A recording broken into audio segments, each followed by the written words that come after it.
everyone, welcome back to the Helping Hand. This is Aishwarya and we are studying Lucent GK chemistry, and today our topic of discussion will be chemical bonding part 1. Last video तक periodic classification of elements को देखा and today onward हम लोग chemical bonding start करेंगे. So let's start the video. तो last video तक हम लोगों ने पीरियोडिक क्लासिफिकेशन ऑफ एलिमेंट्स पढ़ा. हम लोगों ने देखा कि एलिमेंट्स को किस तरीके से कैटेगराइज किया गया है उनके पीरियोडिक फंक्शंस के हिसाब से. कुछ साइंटिस्ट लोगों ने atomic mass, increasing order of atomic mass के बेसिस पे पीरियोडिक टेबल को अरेंज किया, और मोस्टली जो कि मॉडर्न पीरियोडिक टेबल जिन्होंने बनाया था उन्होंने एटॉमिक नंबर के बेसिस पे एलिमेंट्स को कंसीडर किया.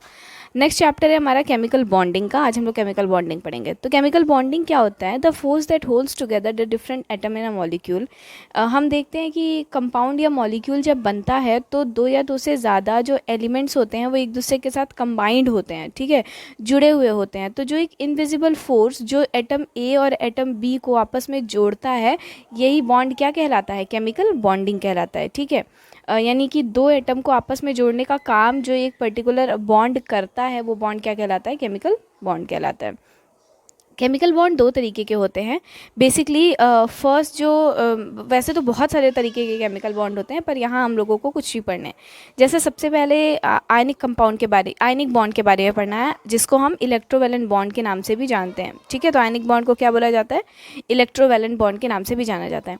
एक ऐसा बॉन्ड जो ट्रांसफ़र ऑफ इलेक्ट्रॉन, एक या एक से ज़्यादा इलेक्ट्रॉन के ट्रांसफ़र होने की वजह से बनता है, इस बॉन्ड को क्या बोला जाता है? आयनिक बॉन्ड बोला जाता है. क्योंकि आयंस फॉर्मेशन हो रहा है, इसलिए हम इस बॉन्ड को क्या बोलते हैं? आयनिक बॉन्ड बोलते हैं. सेकंड, इलेक्ट्रॉन और वैलेंसी, ये दोनों का यूज़ हुआ है, ये दोनों ही चीज़ें पार्टिसिपेट करते हैं, इसलिए इसको इलेक्ट्रोवैलेंट बॉन्ड बोलते हैं, ठीक है. तो यहाँ पे देखो क्या हो रहा है, जैसे कि हमने सोडियम क्लोराइड का फॉर्मेशन अगर करना है तो सोडियम अपने एक एक्स्ट्रा इलेक्ट्रॉन को किसको डोनेट करता है, किसको ट्रांसफ़र करता है? क्लोरीन को ट्रांसफ़र करता है.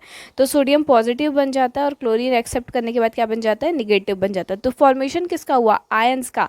सोडियम पॉजिटिव यानी Na कैटायन का फॉर्मेशन हुआ, और क्लोरीन निगेटिव यानी क्लोरीन एनायन का फॉर्मेशन हुआ, जिसने क्या बनाया? NaCl. So the invisible bond present in between Na and Cl, sodium chloride यानी जो कॉमन सॉल्ट है उनमें, उसमें जो सोडियम क्लोराइड है उसके बीच में जो इनविजिबल बॉन्ड है जो दोनों को एक साथ क्या किया हुआ है?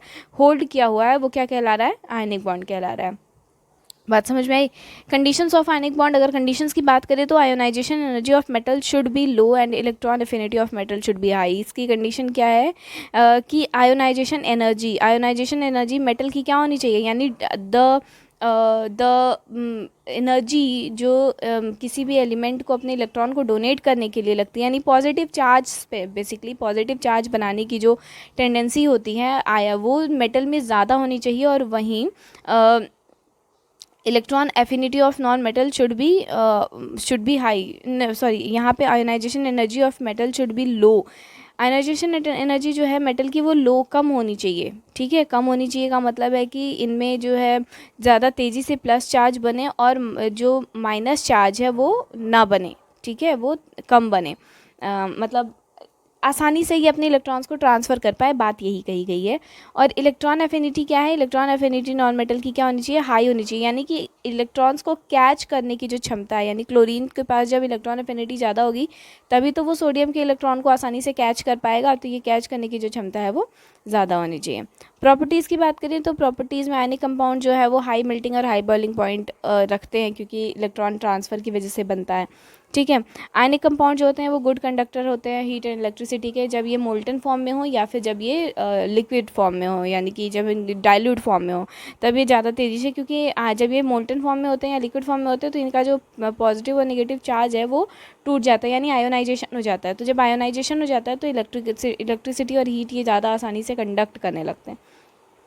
आयनिक compounds are bad conductor of heat and of electricity in solid state में, क्योंकि आयोनाइजेशन नहीं हुआ रहता है, यानी आयंस में नहीं टूटे रहते हैं, इसलिए इनमें कंडक्टेंस आसानी से नहीं होती है.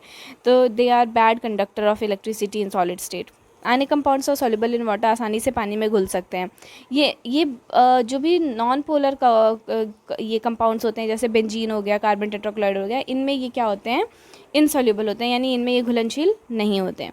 नेक्स्ट है हमारा कोवेलेंट बॉन्ड। कोवेलेंट बॉन्ड क्या होता है? Bond form between two same और different atom by mutual contribution. Mutual contribution क्या है? जब कोई भी एलिमेंट जितने इलेक्ट्रॉन एक्सेप्ट करता है उतने ही इलेक्ट्रॉन डोनेट करता है, तो ये वो क्या कहलाता है? म्यूचुअल शेयरिंग या म्यूचुअल कंट्रीब्यूशन कहलाता है। ऐसे में जो बॉन्ड फॉर्मेशन होता है वो बॉन्ड क्या कहलाता है? कोवेलेंट बॉन्ड कहलाता है। कोवेलेंट यानी कि कोवेलेंसी के बॉन्ड उससे होता है। जैसे एग्जांपल में देखें तो H2 मॉलिक्यूल यहाँ पे क्या हुआ? इस हाइड्रोजन ने अपने एक इलेक्ट्रॉन को इसको दिया है और इसने भी अपने एक इलेक्ट्रॉन को इसको दिया, तो ये क्या बन गए?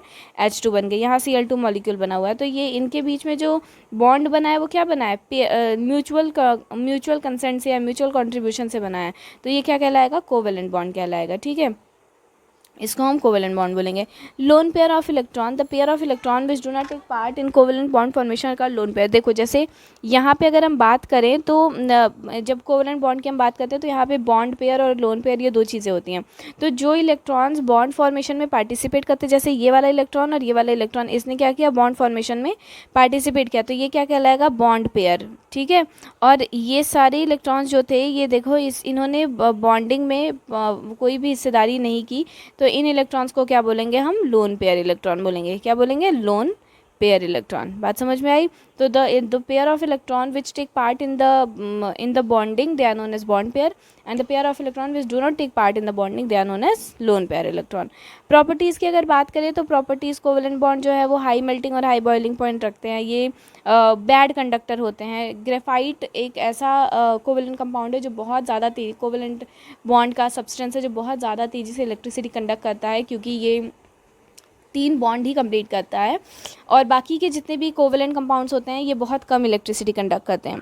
दे are generally insoluble in water. Water में ये क्या होते हैं? इनसॉल्युबल होते हैं। वहीं जो नॉन पोलर सब्सटेंस होते हैं उसमें ऑर्गेनिक सब्सटेंस जो होते हैं वो उसमें सॉल्युबल होते हैं। ये डायरेक्शनल होते हैं, यानी एक ही डायरेक्शन में ये फ्लो करते हैं। नेक्स्ट है हमारा कोऑर्डिनेट बॉन्ड या फिर डेटिव बॉन्ड जिसको कहते हैं। Coordinate bond is a special type of covalent bond in which one atom donates electron to other atom. The bonding between donor और acceptor atom is called coordinate bond. यहाँ पे क्या होता है कि कोई एक अपने इलेक्ट्रॉन को देता है किसी दूसरे को स्टेबल होने के लिए। जैसे यहाँ पे सल्फर डाइऑक्साइड, ये भी एक तरीके का कोवेलेंट बॉन्ड ही है, लेकिन एक तरीके से अपडेटेड वर्जन है। जैसे यहाँ पे SO2 का फॉर्मेशन हुआ है, तो एक सल्फर ने यहाँ पे म्यूचुअल कंसेंट से एक ऑक्सीजन के साथ पेयरिंग किया, लेकिन इसने क्या किया? यहाँ पे अब जब ये इस ऑक्सीजन को अपना इलेक्ट्रॉन दे रहा है तो इस ऑक्सीजन से कोई इलेक्ट्रॉन ले नहीं रहा है, यहाँ पे सिर्फ क्या कर रहा है? दे रहा है। तो हमेशा ही हम कोऑर्डिनेट बॉन्ड को किससे? एक एरो से शो करते हैं। ठीक है, एक एरो से शो करते हैं, जैसे यहाँ पे किया गया। अब आता है सिग्मा बॉन्ड और पॉई बॉन्ड। एक ऐसा बॉन्ड जो कि linear overlapping of atoms atomic orbital से फॉर्म किया गया है, वो सिग्मा बॉन्ड कहलाता है। जैसे जब सिंगल बन रहा है तो ये सिग्मा बॉन्ड है। जब डबल बॉन्ड होता है तो एक बॉन्ड पाई बॉन्ड होता है और एक बॉन्ड सिग्मा बॉन्ड होता है। और जब ट्रिपल बॉन्ड होता है तो ये 2 बार ऊपर और नीचे वाले जो दोनों बॉन्ड्स होते हैं वो पाई बॉन्ड्स, जो बॉन्ड होता है वो सिग्मा बॉन्ड होता है। तो ऊपर नीचे के दोनों बॉन्ड्स जो है वो पाई बॉन्ड्स कहलाते हैं, फर्स्ट और लास्ट बॉन्ड जब हम ट्रिपल बॉन्ड की बात करेंगे। और जो मिडिल वाला बॉन्ड होता है वो क्या कहलाता है? सिग्मा बॉन्ड कहलाता है। तो इस तरीके से पाई और सिग्मा बॉन्ड को हम लोगों ने देख लिया, और कुछ हम लोगों ने बॉन्ड्स देखे। अगली वीडियो, आज की वीडियो के लिए बस मैं इतना ही रखूँगी। अगली वीडियो में हम लोग कुछ और इम्पॉर्टेंट चीज़ें पढ़ेंगे, जैसे हम लोग हाइब्रिडाइजेशन पढ़ेंगे और बॉन्ड लेंथ, बॉन्ड एनर्जी, ये सारी चीज़ें क्या होती हैं, ये सारी चीज़ें हम लोग नेक्स्ट वीडियो में देखेंगे। आज के वीडियो के लिए बस इतना ही। Thank you for watching the video.